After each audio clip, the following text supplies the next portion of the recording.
और कालिया नाग कहते हैं इंद्रियों को। भक्ति रूपी यमुना में जब इंद्रियादि रूपी कालिया नाग आता है तो भक्ति रूपी यमुना प्रदूषित हो जाती है, महाराज, गंदी हो जाती है। आज कन्हैया ने मन में निश्चय किया कि मुझे कालिया नाग निकालना ही होगा और कालिया नाग को यमुना से बाहर निकालना ही होगा, लेकिन कैसे? अथाह जल है, ऊपर उड़कर जाने वाला पक्षी यदि काली दह के ऊपर से निकल जाए तो नीचे गिरकर मर जाता है। घास चढ़ते चढ़ते यदि किसी गाय को जोर से प्यास लगे और भूलवश गाय काली दह पर पानी पीने आए तो वो भी मर जाते हैं। 101 पण है, ऐसा कालिया नाग उसमें रहता है, विशाल उसका महल है, बड़ी भारी उसकी सेना है।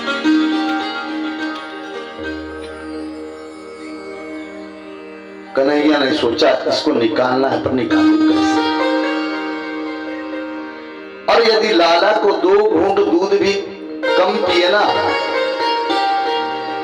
कृष्ण को जरा सर्दी भी लग जाए तो माता क्या करती है, ज्योतिषियों को बुला लेती है। कितना वात्सल्य है, कितना प्यार है मैया, 1 मिनट भी नहीं रह पाते कृष्ण के बिना महाराज। लेकिन कालिया नाग को तो आज निकालना है। कन्हैया ने सोचा ऐसे मैं यमुना में कूद जाऊं तो मुझे कूदने कौन देगा, इसलिए मेरे गोविंद ने आज निश्चय किया कि गेंद खेलने का एक नाटक करें। बाल कृष्ण प्रभु प्रातः होते ही ग्वाल सखाओं से बोले आज गैया चराने की छुट्टी कर। सखा बोले किस खुशी में की? भैया तुम गौचारण को विश्राम दे रहे हो या कोई खुशी है? कन्हैया ने कहा ऐसा ही है ना, कई दिन हो गए विश्राम नहीं रखा, आज गेंद खेलने को जाएंगे, आज काली दह पर कंदूक क्रीड़ा करेंगे। सखा बोले क्षमा करो हम नहीं जाएंगे। एक सखा बोला भैया मैया ने तो 108 एकादशी के व्रत किए तब हमारा प्राकट्य हुआ इस संसार में, अपनी मां के इकलौता बेटा हूं मैं। एक कह रहा है कि मेरी मां ने तो 1000 गौएं दान की तब जाके मैं संसार में आया।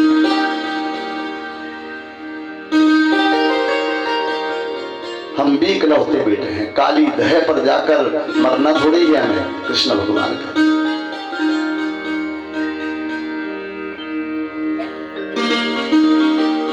अरे हम उस पानी में अंदर थोड़ी जाएंगे, हम तो किनारे पे ही जो मैदान है वहीं पर खेलेंगे।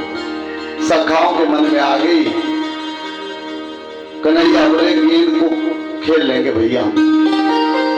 राधा रानी के भाई जिनका नाम है श्रीदामा बोले देख कन्हैया रेशम के धागे की बनी हुई मेरे पास गेंद है। और बालकृष्ण कह रहे हैं कि चंदन का बल्ला मेरे पास है, अब खेलने चले।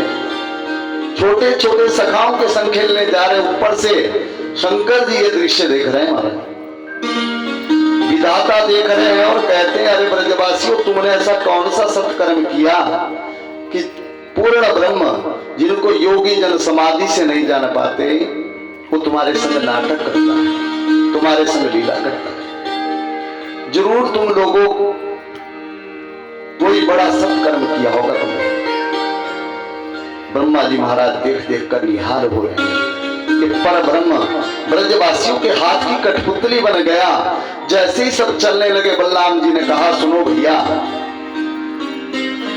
कहां जा रहे हो? कन्हैया बोले हो गई गड़बड़। कन्हैया बोले खेलने जा रहे हैं। बलराम जी बोले हमें भी चलना है, रुको तुम्हारे साथ चले। सुखदेव जी कहते हैं कि कन्हैया ने मन में सोचा अगर बलराम जी यदि साथ में गए तो ये कालिया नाग को मरने नहीं देंगे, क्योंकि बलराम है शेषनाग, शेषनाग ही लक्ष्मण बने, और शेषनाग ही बलराम बने और शेषनाग ही कलयुग में जगत गुरु रामा अनुजाचार्य बने। बलराम जी शेषनाग है, आज मुझे मारना है कालिया नाग को। यदि बलराम जी हमारे साथ चले गए तो अपनी बिरादरी का पक्ष जरूर लेंगे, मरने नहीं देंगे। कन्हैया बलराम से बोले भैया आप हमारे संग में चलो, ना तो हमें तो बड़ी भारी शर्म लगेगी अगर आप हमारे साथ। बलराम जी ने सोचा छोटे बच्चे हैं, शर्म लगती है, ठीक है तो मैं नहीं जा रहा।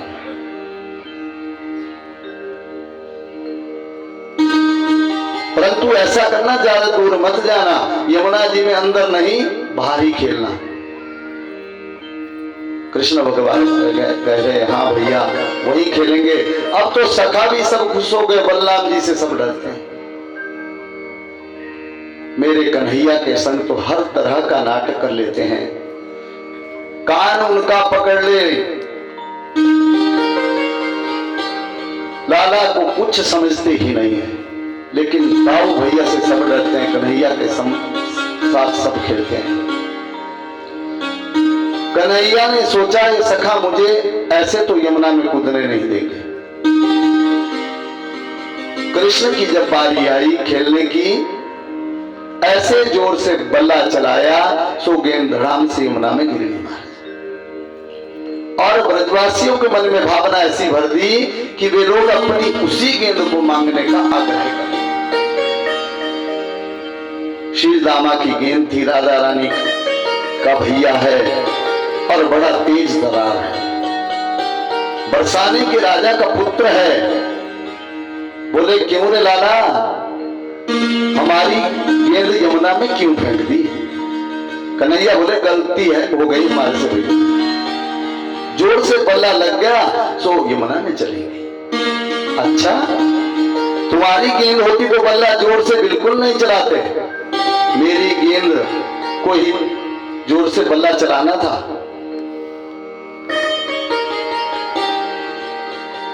कन्हैया बोले गलती हो गई, अब गेंद तो काली दहे में गिर गई।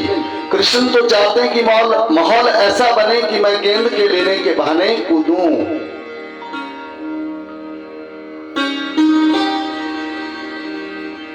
श्री दामा ने कहा मैं नहीं जानता, मुझे तो गेंद चाहिए।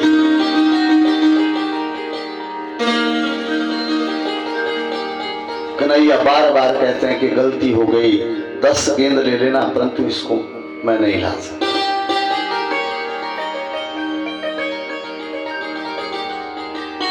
देखो मैं सत्य कहूं, तुम नहीं मानोगे तो मुझे यमुना में कूदना ही पड़ेगा। बात इतनी बढ़ गई कि बातों ही बातों में सखाओं में इतनी तू मैं हो गई कि मेरे गोविंद ने एक छलांग लगाई और कदम पर चढ़ गए महाराज। कदम था काली दह के किनारे,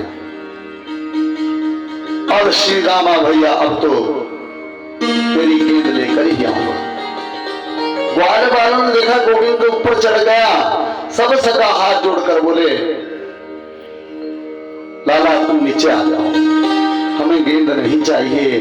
अरे हम तो हंसी में कह रहे थे भैया, हम तो ऐसे ही मजाक कर रहे थे तुम्हारे साथ, हमें क्या पता था। अरे गेंद को जाने दो, तुम भाड़ में, तुम नीचे आ जा, नहीं चाहिए हमें तुम्हारी गेंद। सखा बार बार प्रार्थना कर रहे, हाथ जोड़ रहे हैं, वंदन कर रहे हैं, लेकिन गोविंद नहीं सुन रहे। मेरे गोविंद ने क्या किया, नेत्र बंद किए और छलांग लगा दी काली दह में। आदरणीय सुखदेव जी महाराज कहते हैं कि परीक्षित जैसे ही बाल कृष्ण प्रभु ने यमुना में छलांग लगाई, महल में बैठी मां यशोदा के हृदय में धक धक धक की आवाज होने लगी और पूछने लगी मेरा लाला कहां है। गोपियों से पूछा, सखाओं से पूछा, सब मना कर रहे, हमें कोई पता नहीं। नंद बाबू बोले क्या बात है? मैया बोली आज सवेरे से लाला घर में नहीं है, मुझे तो बड़ी भारी चिंता हो गई। और जैसे ही घर से और बाहर निकलना, यशोदा निकल कर यशोदा माता गई तो सामने से बलराम को आते देखा। मैया ने कहा बेटा बलराम, कृष्ण कहाँ है, कन्हैया कहाँ है? बलराम बोले वो तो खेलने गया। अरे तू मेरे बांके के संग क्यों नहीं गया? बलराम बोले मैया मुझे लेके ही नहीं गया। मैंने तो कहा पर उन्होंने मना कर दिया। अब बलराम कृष्ण के साथ नहीं गए। ये समाचार सुनते यशोदा धड़ाम से जमीन पर गिर पड़े और बोली बेटा बलराम तू नित्य प्रतिदिन मुझे कोई ना कोई उसकी शिकायत करता है। बलराम रोज कहते कि मैया तू कुछ इस कृष्ण को समझाया कर, बड़ा उद्यम मचाता है। इस सांप के बिल में अंगुली देकर चला जाता है, खेलने लग जाता है, इसको कभी सांप काट देंगे। जब तेरे सामने कृष्ण उद्यम मचाता है नहीं मानता, आज तो जरूर काली रहकर चला गया। क्योंकि एक दिन कन्हैया बातों ही बातों में कह रहे थे मैया अभी तो मैं छोटा हूं, पर देखियो या काली नाग को तो मैं ही निकालूंगा यमुना से। मैया ने सोचा बच्चा है ऐसा ही कहता रहता। आबाल वृद्ध वनिता सर्वेद पशु वृत्तया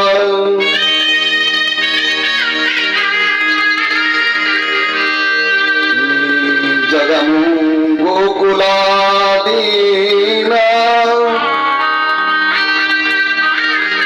कृष्ण दर्शन लालसा।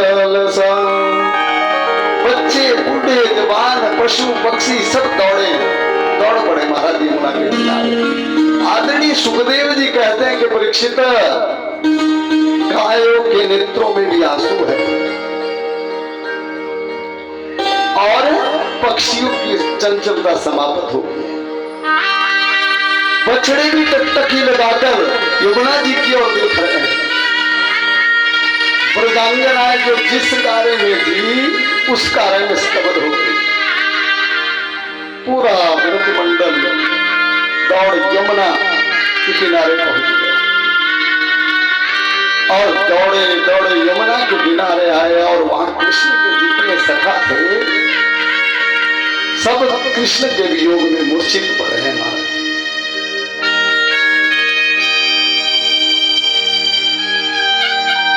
माता यशोदा ने उस सखाओं से पूछा अरे भैया मेरा कन्हैया कहाँ है? एक सखा को होश आया, बोला मैया मैंने बहुत मना किया, कन्हैया नहीं माना और यमुना में कूद गया। कन्हैया काली दह में चले गया। अब तो श्री नंद बाबा मैया यशोदा समस्त ब्रजवासी अपने आप को यमुना में गिरकर नष्ट करना चाहते हैं।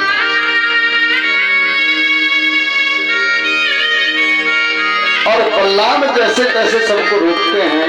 मेरी बात तो सुनो मैया,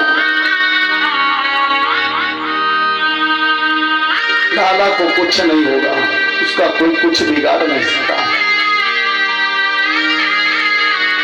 अरे मैया क्यों रोती हो? आप जानती नहीं, अरे छोटा सा काली नाग क्या बिगाड़ेगा मेरा गोविंद का?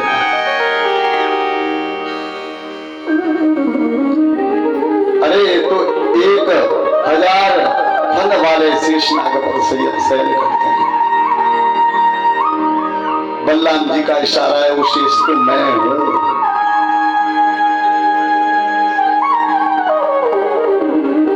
सब सोच रहे हैं सांप ने घेर लिया होगा, क्योंकि हजारों की सेना है काली नाग के पास।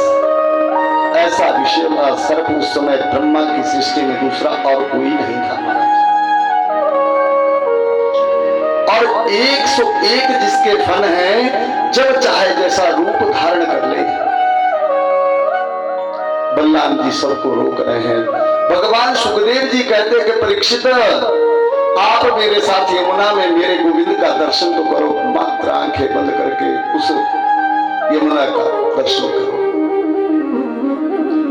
मेरे कन्हैया यमुना में खेल रहे हैं। काली नाग ने देखा जल में यह हलचल कैसी हो रही है। नाग के सैनिकों ने ऊपर आकर गोविंद का दर्शन किया और सभी सैनिक देखते रह गए महाराज, नेत्र उनके भी सजल हो गए। काली नाग के सैनिकों ने काली नाग से जाकर कहा, महाराज कमाल हो गया, इतना सुंदर बालक हमने जीवन में पहले कभी नहीं देखा। आश्चर्य देखिए, 5 वर्ष का बच्चा और किलोल कर रहा है, खेल रहा है आपके जल में और खेल करके नाच रहा है आपके जल में। काली नाग ने कहा, पहला आश्चर्य तो ये है कि ये बालक जल में आया कैसे, और दूसरा आश्चर्य ये है कि आया है तो अभी तक जीवित क्यों है। इसको तो मर जाना चाहिए था, मेरे जल का तो स्पर्श करते ही मर जाते हैं व्यक्ति, ये जीवित कैसे है। मैं स्वयं चलकर देखूंगा। अपने महल से कालिया नाग जल के ऊपर निकल कर आया, गोविंद की झांकी को देखता है, बड़ा सुंदर वर्णन है। अलसी के फूल जैसी श्याम वर्ण की दिव्य कांति, कानों में जिनके कुंडल झिलमिला रहे हैं, बड़ा सुंदर स्वरूप, मंद मंद स्मित हास्य कर रहे हैं। एक बार तो काली नाग भी दर्शन करता ही रह गया, मारना तो नहीं चाहता। ये बच्चा तो बड़ा प्यार करने हो गया, ना ना ना ना, इसे मैं मार नहीं सकता, ऐसा काली नाग कह रहा है। इतना स्नेह उसके मन में जगा महाराज। फिर कहता है, ना ना ना ना, दुनिया के बच्चों की सुंदरता देखकर यदि मैं इसे इसी प्रकार छोड़ दूंगा तो लोगों के मन में मेरे प्रति जो डर है वो हमेशा के निकल जाएगा। और विकराल रूप धारण करके काली नाग ने 100 फन धारण की और झपट कर कृष्ण को पकड़ लिया महाराज। चारों तरफ से कृष्ण को अपने शरीर में लपेट लिया। कन्हैया बोले, इसने तो हमको ऐसे ही बांध दिया जैसे मैया ने उखले में बांधा था। और मेरे गोविंद ने क्या किया, धीरे धीरे अपने शरीर को फुलाना शुरू कर दिया महाराज। ये सारी बातें पानी के भीतर हो रही है, बहुत नीचे। और गोविंद ने जब अपने शरीर को फुलाया तो कालिये नाग का शरीर ढीला पड़ता गया। उसने कृष्ण को छोड़ दिया, बड़ा विचित्र युद्ध छिड़ गया, दोनों में बहुत युद्ध हुआ। और युद्ध करते करते मेरे गोविंद उछल कर कालिये नाग के फन पर बैठ गए महाराज। भगवान ने तो उसके फन पर तांडव नृत्य शुरू कर दिया। जो जो फन उसका झुके नहीं, उसको अपने चरण प्रहार से कृष्ण झुका रहे हैं। नारद जी ने जाकर देवताओं से कहा, गंधर्वों से कहा, यक्षों से कहा, अरे सो रहे हो क्या हुआ? बोले, मेरा गोपाल नृत्य कर रहा है, कुछ गाना बजाना तो करो। आकाश मंडल से महाराज देवता गंधर्व आदि पुष्पों की वृष्टि कर रहे हैं। गोविंद के नाम का जय जयकार करने लगे। कोई मृदंग बजाता है, कोई वीणा बजाता है, कोई कीर्तन बजा रहे हैं। ऐसी स्वर लहरी छाई, ऐसा अद्भुत नृत्य किया गोविंद ने। आदरणीय सुखदेव जी कहते हैं, जैसे नृत्य किया मेरे बाल कृष्ण ने, जो फन में नहीं झुकता उसे अपने चरण पर हाथ से झुकाने का प्रयास है। कभी कभी क्या होता है राजन, 2 फनों के बीच प्रभु का चरण पड़ जाता है, फन फट जाते हैं और रक्त की बूंदें उछलकर कृष्ण के चरण पर पड़ जाती है। तो दूर से देखने में ऐसा प्रतीत होता मानो देवताओं ने लाल रंग के पुष्प कृष्ण के चरणों में समर्पित कर। इधर देवता गंधर्व ताली बजा रहे, फूलों की वृष्टि कर रहे हैं। नाग पत्नी ने सोचा इसी प्रकार से नृत्य करते रहे तो नागराज तो मर जाएंगे। और नाग पत्नी ने गोविंद की बहुत सुंदर स्तुति की। और क्या क्या, न्यायो हि दंड कृत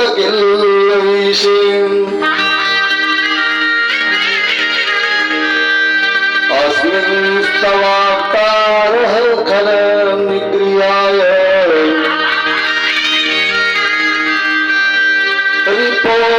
सुतान्मपि तुल्यदृष्टे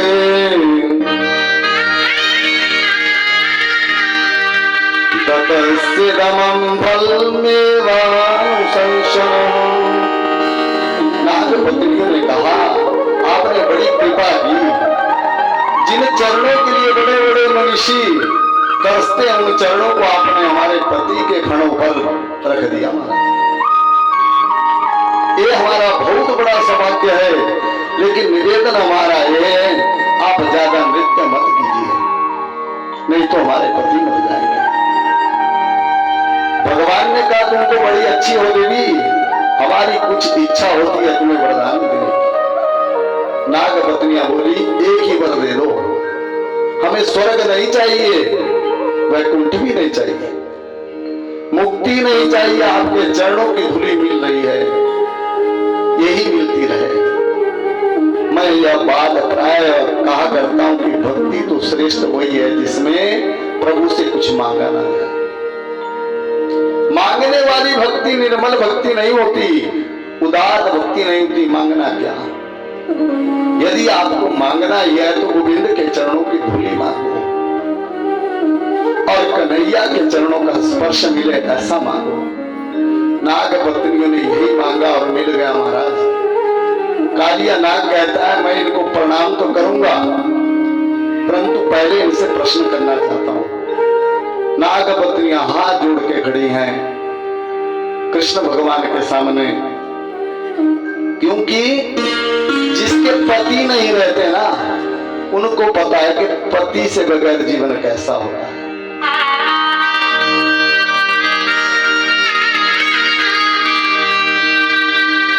पति बिन जीवन नरक समान, पति बिन जीवन नरक समान, पति बिन जीवन नरक समान, पति बिन जीवन नरक समान, पति बिन जीवन नरक समान।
कृष्ण भगवान से प्रार्थना कर रही हाथ जोड़।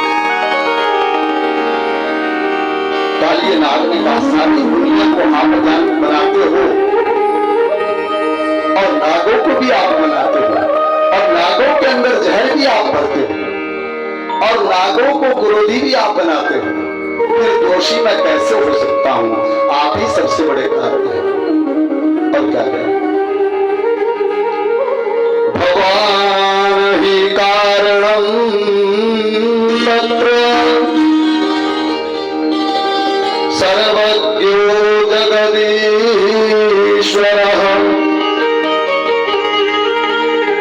अनुग्रहं निग्रहं मनसे तदविदेहिना। भगवान ने कहा कालिया नाग मैंने तुझे मारा नहीं, केवल जरा सा दंड दिया। देखो तुम्हारे यमुना में रहने से मेरी भोली भाली गाय मर जाती है, मेरा ब्रजवासी समाप्त हो जाते हैं। तुम इस यमुना को छोड़कर रमण के द्वीप में चले जाओ। कालिए नाग ने पूरे ब्रज को प्रणाम किया। महाराज ये सारी बातें जल के भीतर हुई। कृष्ण को अपने थन पर बिठाकर कालिए नाग जल के ऊपर आया और यमुना किनारे सब मूर्छित पड़े थे ब्रजवासी। जैसे ही कृष्ण ने बाहर निकल कर मुरली की तान छेड़ी, ब्रजवासी बोले मैया तेरा कन्हैया आ गया। मैया ने जैसे ही कालिए नाग पर कृष्ण को देखा, अरे कन्हैया नीचे उतर, एक कालिया नाग है तुझे खा जाएगा। कन्हैया बोले मैया चिंता मत कर, ये तो मेरा चेला है, इसके लिए तुम चिंता मत करो। बार बार यशोदा ने गोविंद को अपनी गोदी में भर लिया। महाराज आज पूरे ब्रज में आग लग गई। मेरे गोविंद ने इस दावाग्नि का पान कर लिया, कृष्ण ने अग्नि को पी लिया। महाराज कन्हैया गैया चराने दूर जाते हैं। गोपियां अपने घर में बैठी रहती है, लेकिन घर में बैठी बैठी गोपी चिंतन के माध्यम से कृष्ण लीला का दर्शन करती है। चिंतन में बड़ी ताकत है। मैं कहना चाहता हूं यदि आपका चिंतन प्रौढ़ है, आपका चिंतन यदि श्रेष्ठ है, तो बांके बिहारी जी ने आज वृंदावन में कैसे रंग की पोशाक धारण की है कि आप यहां से देख सकते हैं। मात्र चिंतन करना पड़ेगा, भगवान का ध्यान रखना। यदि चिंतन श्रेष्ठ नहीं है तो बिहारी जी के मंदिर में जाकर आपको कुछ भी नहीं दिखाई देगा, बिहारी जी भी नहीं दिखेंगे। गोपियां घर में बैठी और गोविंद गौ चराने दूर जा रहे हैं। घर में बैठी बैठी गोपियां कृष्ण की झांकी का दर्शन करती हैं। एक गोपी दूसरी गोपी से कह रही है देखो लाला की झांकी कैसी है। बोली कैसी है? क्या कह रही है? वर्रापीडन नटवर वपुः कर्णयो कर्णिकारम् विप्रवास कनक कपीशं वैजयन्तीं च मालाम् रंगाण वेणुरधर सुदया पूरयन् गोपवृन्दे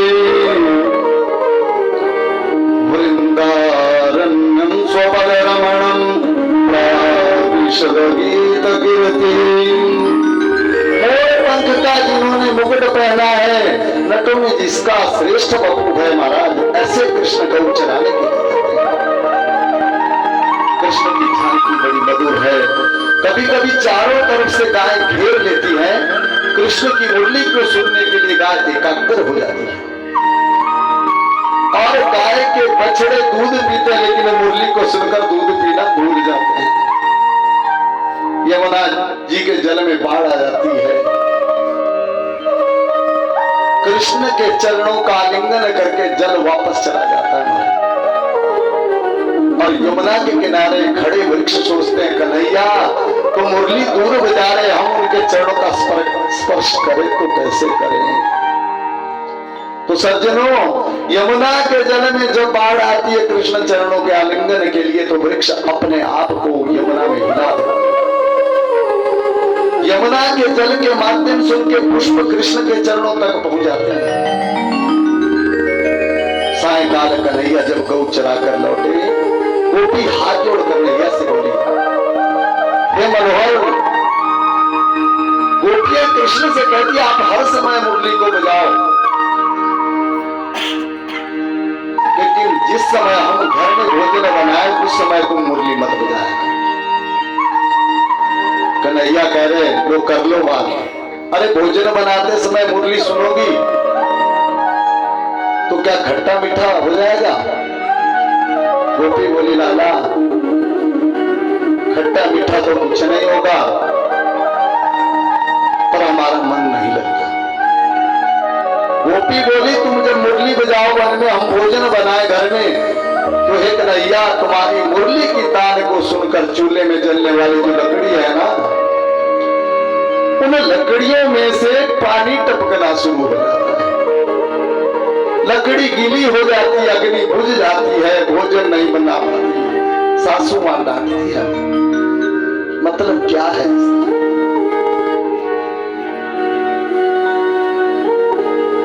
चेतन जो गाय है मुरली को सुनकर जड़ हो जाती है, चलती फिरती गौ भी मुरली को सुनकर बिल्कुल वही पर खड़ी हो जाती है। और जो जड़ लकड़ी है मुरली को सुनकर चेतन हो जाती है। ये मुरली का दिव्य चमत्कार है। यही तो कृष्ण की मुरली का विचित्र स्वरूप है। लेकिन मुरली को सुनकर भावना बदल गई गोपियों की महाराज।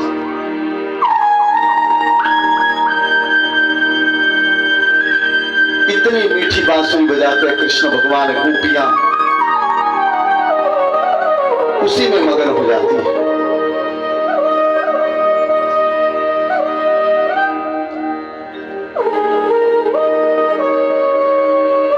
इसके बाद महाराज रास पंचाध्याय का वर्णन आता है भागवत में। जिस लीला का प्रसंग आचार्य सुखदेव जी वर्णन कर रहे हैं, यह है मेरे प्रभु की रास लीला का प्रसंग।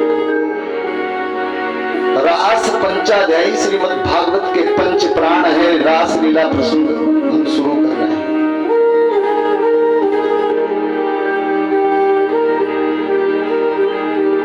व्यास जी ने जो नद्दा भक्ति का वर्णन किया उसके आधार पर जीवन यापन करें।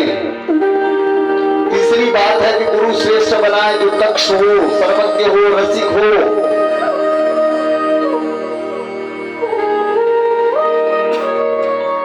और भक्तों के मुख से पवित्र वाणी सुने। मन में विरक्ति को लाए और वृंदावन में बसने का संकल्प करें। भेड़ की सुधी अगर खो जाए तब जो है व्यक्ति रास का अधिकारी होता है। भगवान ने जिन गोपियों के साथ में रास किया, इन गोपियों के बारे में हम 2 मिनट चिंतन करेंगे। गोपी का मतलब क्या है? गो का अर्थ है इंद्रियां और पी का अर्थ है पीना। गोपी इंद्रियई कृष्ण रसम पिबती इति गोपी।